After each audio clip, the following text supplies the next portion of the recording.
Hello children, how are you all. आशा है आप सब अच्छे होंगे और अपनी पढ़ाई ठीक समय पर कर रहे होंगे। बच्चों, हमने आपको कारक पाठ पढ़ा दिया है और उसमें थोड़ा सा पाठ बचा हुआ है, लेकिन आज हम आपको कारक का वीडियो भेज रहे हैं ताकि आपको अगर कुछ बात समझ में नहीं आई है तो यहाँ जो स्लाइड दिया होगा इससे आपको पाठ अच्छे से समझने में सहायता मिलेगी। बच्चों, पाठ कारक, इस चीज़ को आप इस पाठ को आप पहले भी छोटे क्लासों में कर चुके हैं। यहाँ पर हम आपको सबसे पहले परिभाषा आपको इसकी बता देते हैं।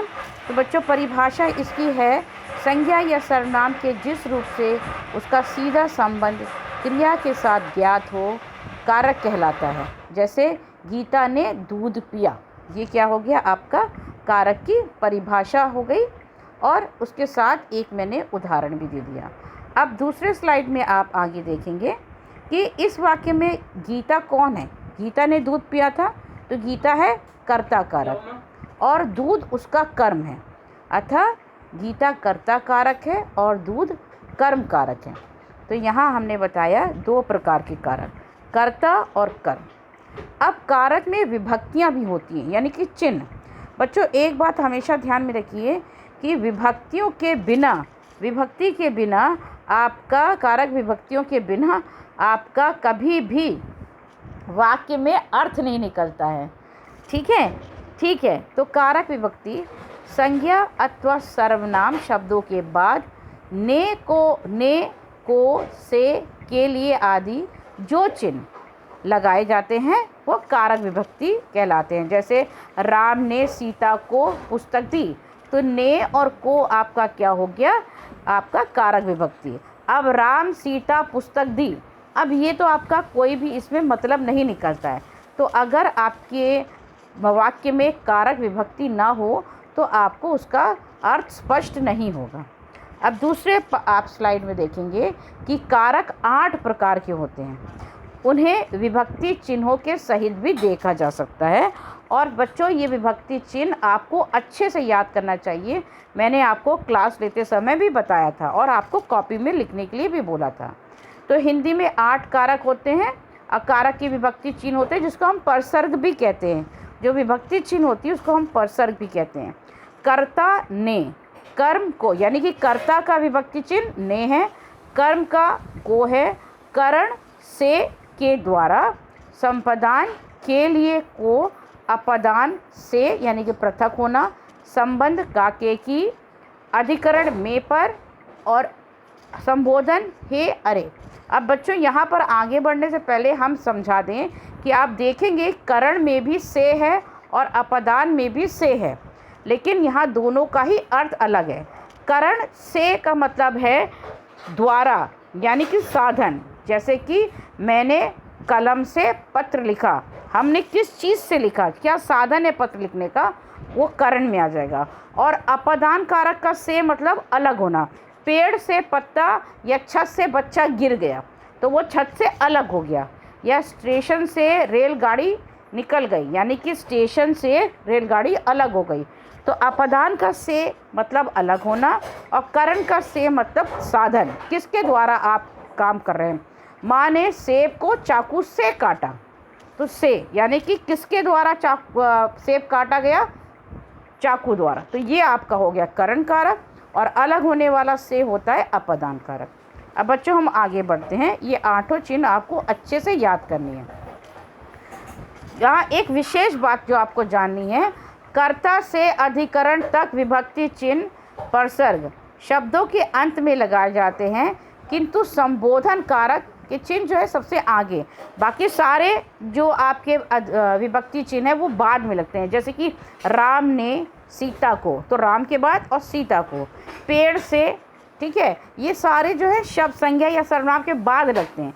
लेकिन जो संबोधन कारक है वो किसी को बुलाने का कारक है। किसी से को आप इंट्रोडक्ट कर रहा है, किसी के को बोल रहे हैं, तो संबोधन हे अरे ये आपको वाक्य के पहले लगा जाते हैं। हे बच्चे, अरे कहाँ जा रहे हो, ठीक है। तो हे और रे ये परसर्ग प्रायः शब्द के पूर्ण लगाए जाते हैं। तो ये विशेष बात है जिसको आपको हमेशा ध्यान में रखना है। इसके बाद देखेंगे कि कारक के प्रकार। तो अब बच्चों ये प्रकार हमने आपको 8 पहले ही बता दिए हैं, हम एक एक करके इनको लेते हैं। अब आगे की स्लाइड हम देखते हैं। कर्ता कारक, हमने आपको 8 कारक बता दिए। अब सबसे पहले कर्ता कारक लेंगे। जिस रूप से क्रिया यानी कि कार्य के करने वाले का बोध हो वो कर्ता कारक, मतलब वाक्य में जो doer of the work action है, जो काम कर रहा है, वो कर्ता कारक होता है। और इसकी विभक्ति है, चिन्ह है ने। जैसे माँ ने खाना बनाया, किसने खाना बनाया? माँ ने। माँ यहाँ कर्ता कारक है और इसके सामने जो विभक्ति चिन्ह लगेगी वो है ने। बता। उसके बाद विशेष, जो भूतकाल में अक्रमक क्रिया के कर्ता के साथ ने चिन्ह नहीं लगाया जाता है। अभी आपको ये विशेष हम पढ़ दे रहे हैं, लेकिन ये अभी आपके बुक में नहीं है, सिर्फ हम आपको पढ़ दे रहे हैं। वर्तमान व भविष्य में की सकर्मक क्रिया में कर्ता के साथ ने का प्रयोग नहीं प्रयोग होता है। कभी कभी कर्ता के साथ को तथा सा का प्रयोग भी किया जाता है।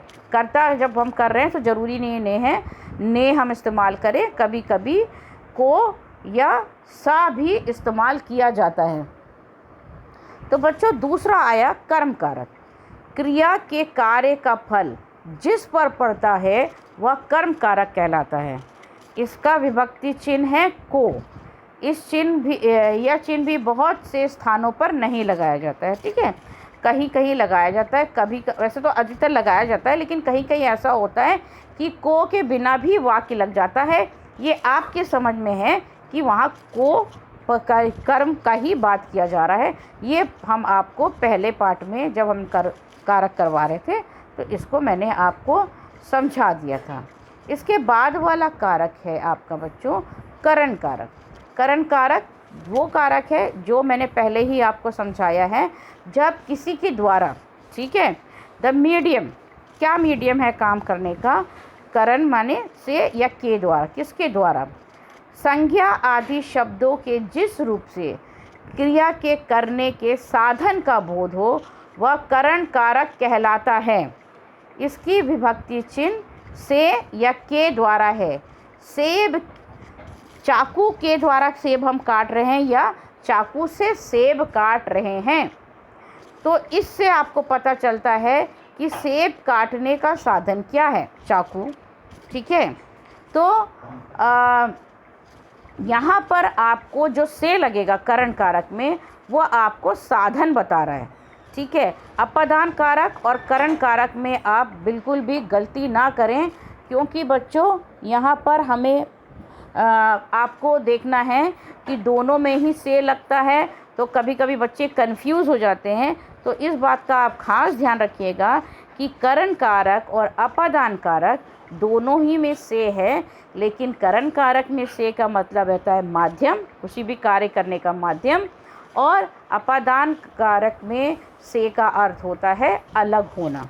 तो बच्चों हमने यहाँ पर आपको करण कारक तक समझा दिया है, बाकी बचे 5 कारक हम अगली कक्षा में आपको समझा देंगे। तब तक आप अपना ध्यान रखिएगा। Have a good day children.